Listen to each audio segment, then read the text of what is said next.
Yeah, thank you guys, man. It's so cool. This is not normal. The collaboration between so many powerful organizations. Give it up for Brant, this vision, this mission that he's so orchestrated, and to all of you guys for showing up. You know, I was driving over here from Dallas, and I was thinking about what I wanted to share with you guys and asking for a message, and suddenly I look up, not to see one, but two. We had the double rainbow. I know some of you guys saw it as you drove over.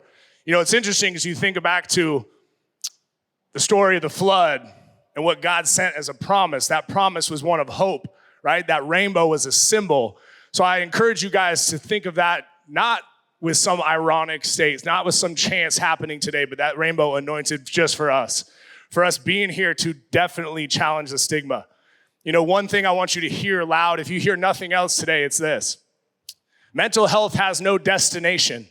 You don't just arrive. I know that we're all seeking for this moment where we feel okay, where we feel all good. But I promise, I say this to our ATF athletes all the time, it's never as good as it seems, and it's never as bad as it seems, right? We have to work from where we are with what is. And in doing that, right, we have to be okay with admitting what is going on. And I promise there's been lots of times in my life where I haven't been okay. And I've just tried to hold on.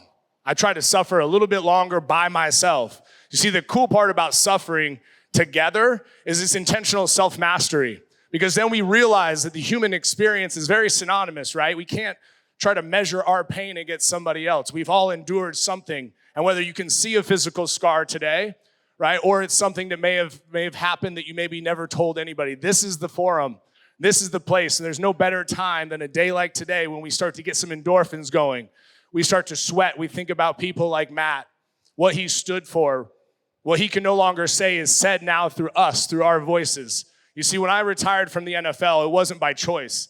It was a shoulder injury that led to a lot of prescriptions, and those prescriptions led to me just wanting to numb myself. Opiate after opiate, Xanax after Xanax. I found myself on the floor of a drug detox unit, puking and shitting all over myself. Just months prior, running down the field for the Seattle Seahawks, playing at the highest possible level. And so the question was, how did I get here? The how was really about fear. And it was about the ego that I had that kept me from asking for help. I wasn't being healthy, selfish. I wasn't being willing to say, hey, it's me over here. I need you. So today, take all the confidence in the world that you're around the right type of people who allow you to get out what you don't know how to say, that just allow you to express it by whatever that emotion is on the surface so that we can get to the real root. Because the reason behind the reason, right? Maybe you're reaching for booze every night. Yeah, the booze may be a problem, but there's probably a reason for the reach.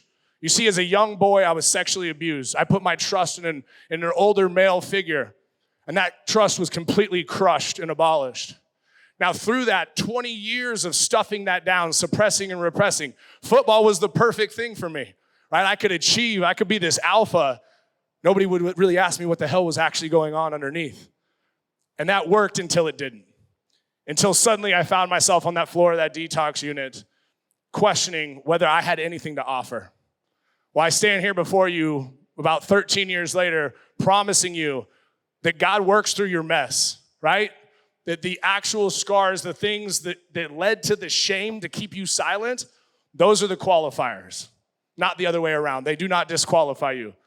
So today, and every day moving forward, find those that are willing, like everyone that's looking back at me today, to do the hard things, to challenge the stigma, and to realize that vulnerability matters.